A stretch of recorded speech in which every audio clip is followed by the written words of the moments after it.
Naquela noite chuvosa de sexta-feira, em Lisboa, o ar carregado de sal do Tejo infiltrava-se no estacionamento subterrâneo do edifício corporativo na Avenida da Liberdade.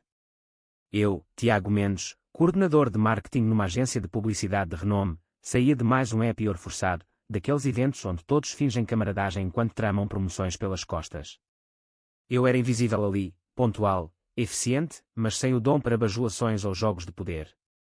Aos 32 anos, vivia uma rotina cinzenta, preso num cargo medíocre, sem ambições além de pagar as contas no final do mês. Mas naquela noite, algo quebrou o silêncio da minha existência.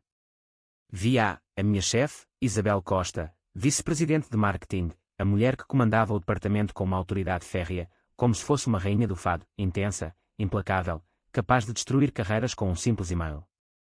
Ela estava encostada ao seu Audi preto, as chaves caindo no chão molhado, o corpo oscilando como uma folha ao vento atlântico. Estava bêbada, visivelmente perdida, e tentava entrar no carro.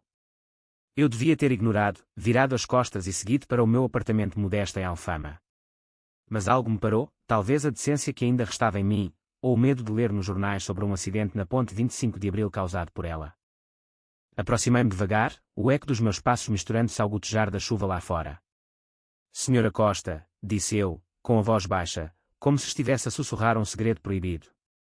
Ela virou-se, os olhos vidrados demorando a focar no meu rosto. Mendes. O que faz aqui? A voz dela era um misto de autoridade e confusão, como um fado interrompido. Estava no happy hour. A senhora. Parece não estar bem. Ela riu, um riso amargo quicou nas paredes frias. Estou ótima. Vá embora. Mas quando tentou encaixar a chave eletrónica, errou 2 vezes, o carro piscando as luzes em protesto. Não deve conduzir assim. Pode chamar um Uber, ou eu chamo. O ar entre nós ficou pesado, como a neblina que desce sobre o castelo de São Jorge nas noites de inverno. Isabel encostou-se ao carro, o rosto pálido sob as luzes fluorescentes. Você acha que pode mandar em mim? Eu sou a sua chefe, Mendes. Desapareça. Mas eu não me mexi. Se entrar nesse carro, pode matar alguém, ou a si própria. Não vou deixar isso acontecer. Por quê? Porque, no fundo, ainda acreditava que as pessoas deviam ajudar-se, mesmo num mundo corporativo onde a fraqueza é uma arma.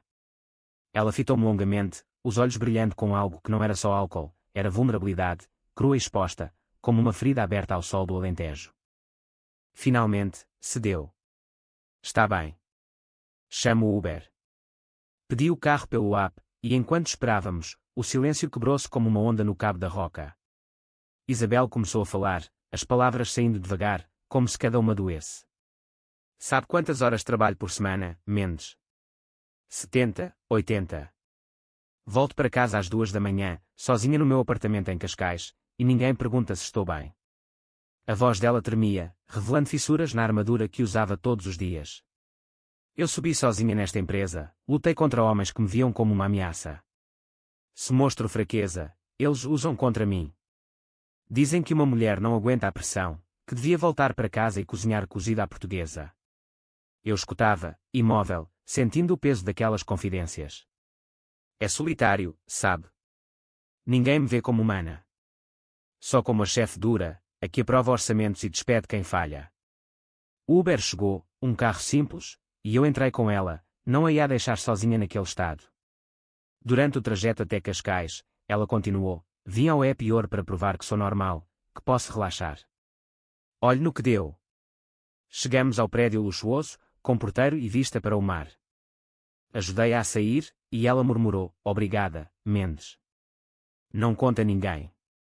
Não conto, prometi, vendo-a entrar no elevador, a silhueta solitária desaparecendo nas luzes. Naquela noite, não dormi. As palavras dela ecoavam na minha mente, a solidão, a pressão, a máscara que usava. Pela primeira vez, vi Isabel não como a tirana do escritório, mas como alguém quebrado por dentro, como eu próprio me sentia às vezes, invisível e esmagado pelo sistema. Na segunda-feira, cheguei ao escritório na Baixa Lisboeta às 9 horas, o coração acelerado. Esperei o pior, que ela fingisse que nada acontecera, ou pior, que me punisse por ter visto a sua fraqueza.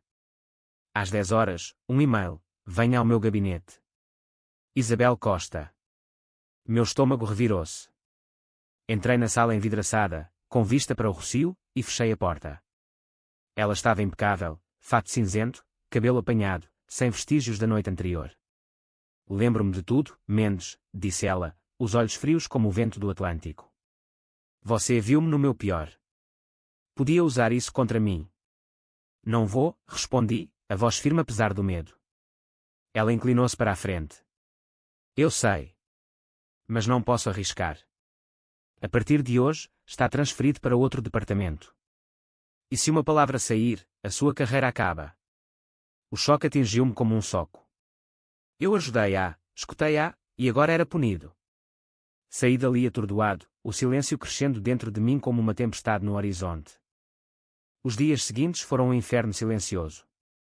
No novo departamento, lidava com tarefas menores, longe das campanhas criativas que amava. Isabel evitava-me nos corredores, o olhar desviado, como se eu fosse um fantasma. Mas o pior era a traição. Eu guardara o segredo dela, e ela usara o meu ato de bondade para me isolar. A dor instalou-se no meu peito, uma ferida que não sarava, como as cicatrizes das touradas em Setúbal, visíveis, mas ignoradas. Comecei a observar, em silêncio. Descobri mais sobre ela, reuniões secretas com o CEO, orçamentos manipulados para favorecer fornecedores amigos, e-mails que provavam favoritismos ilegais num país onde a corrupção ainda assombra as empresas como um espectro do passado ditatorial. Ela não era só solitária, era corrupta, usando o poder para se proteger, pisando em quem a ameaçasse. A raiva cresceu devagar, como o vinho do Douro fermentando, primeiro doce, depois amargo. Decidi, ia pagar-lhe na mesma moeda, não com barulho, mas com a precisão de um fadista que canta a saudade como vingança. Planeei tudo com cuidado, usando noites insones para recolher provas. Acedi a arquivos antigos, nada ilegal, só o que o meu acesso ainda permitia, e compilei um dossiê, faturas inflacionadas, contratos duvidosos que violavam as leis laborais portuguesas, aprovadas pela Comissão Europeia.